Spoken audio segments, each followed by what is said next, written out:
Hello and welcome to another update. In this one, we'll be covering the latest developments throughout the front line.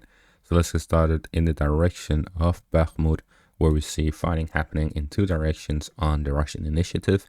First off, we have in the direction of Vasilivka, where fighting is taking place within the village as the Russian forces are attacking the positions of the Ukrainian forces within it. So the current situation is that the Ukrainian forces are being pushed back within the village. The Russian forces are attacking it with VDV soldiers, which are the Russian airborne troops. And then we have some Wagner contingents of troops supporting those VDV soldiers.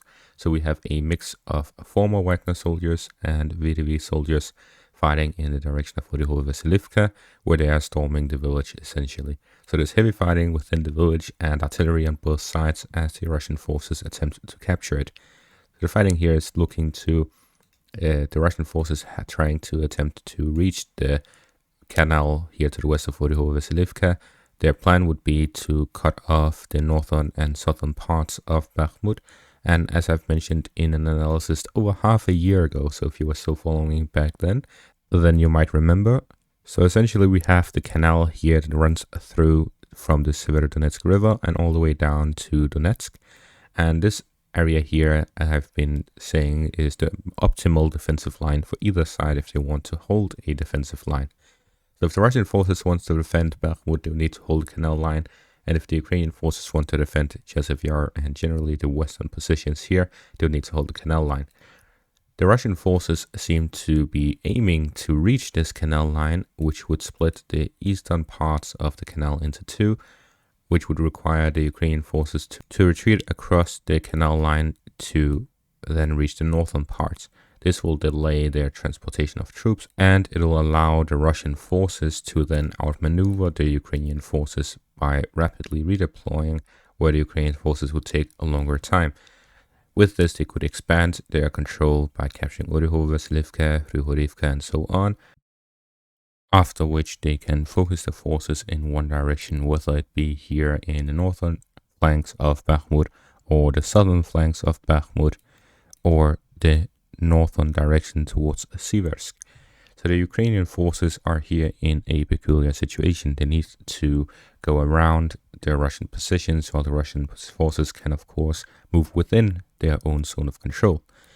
So the current situation is that the Russian forces have a airborne division in the northern flank of Bakhmut, combined with former Wagner soldiers.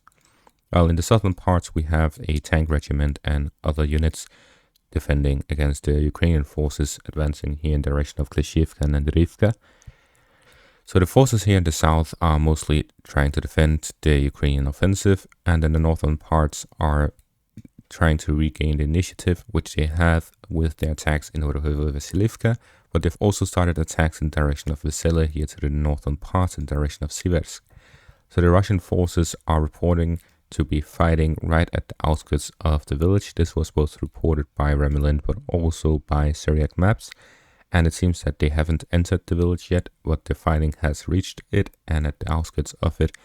So this is interesting because we see that the Russian forces are now attacking in two directions in the northern direction of Bakhmut, which is in one direction of Vasilivka, where fighting happened back when the fighting over Bakhmut was still happening, but then has stopped since.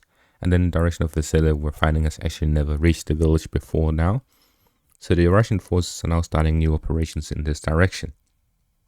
This, coupled with the developments here in the Luhansk-Kharkiv region, where we see that the latest reports indicate that every bridge between Kupiansk and the Sinkivka area have all been destroyed, which means that the only bridge standing here between the left and right bank of the Uskir River line is the bridge here to the southwest of Borova. So in this direction, we see that the Ukrainian forces need to resupply their troops in the northern direction here by moving the supplies from the southern bridge and then moving it upwards, northwards towards Kupiansk. They can't traverse through Kupiansk or Sinkivka here in this direction.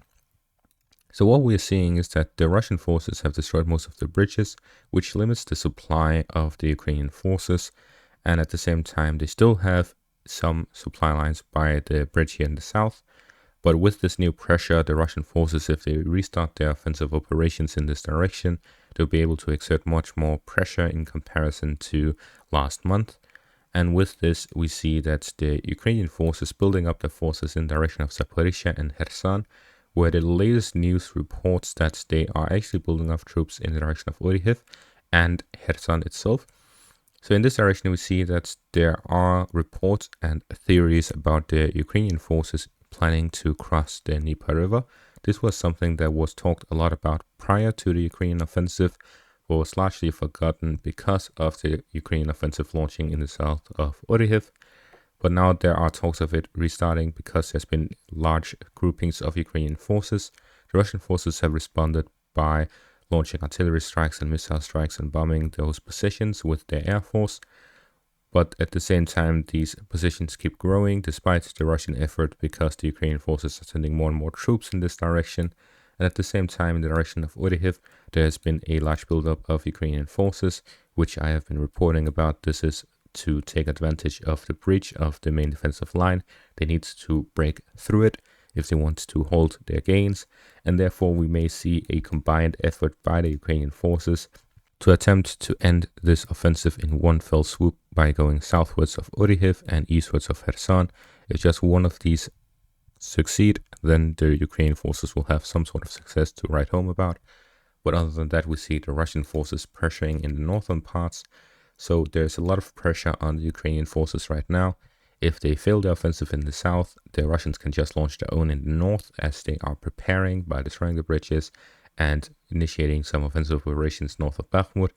But at the same time, they can risk losing these attacks both through the Dnieper River. It's very difficult to pass through and keep supplies across. And in the direction of Zaporizhia, we've seen hardly any process over the 4 months. So it's generally not a good position for the Ukrainian forces to be in. And at the same time, we see that the Russian forces are building up further troops. They have a lot of volunteers yet to be committed to the front. We're seeing the influx of Wagner troops. So there's a lot of developments that are improving the Russian position, while the Ukrainian position keeps deteriorating day by day, as we see this video here in the fighting in the direction of the south of Orikhiv. We see first off the position right here, which is at northeast of Robotine, where we see the Russian forces bombing Ukrainian positions in this direction. And then we have this other video here, which shows that during a grouping of Ukrainian forces in this direction, they were hit by artillery by the Russian forces. So as the buildup continues, the Russian forces continuously bombard these positions. Of course, the Ukrainians also bombard the Russian positions, but we see that the Russians have more firepower and therefore they have more ability to bombard the Ukrainian forces. And at the same time, they're building up their own forces, while the Ukrainian forces are just committing more of what they actually have.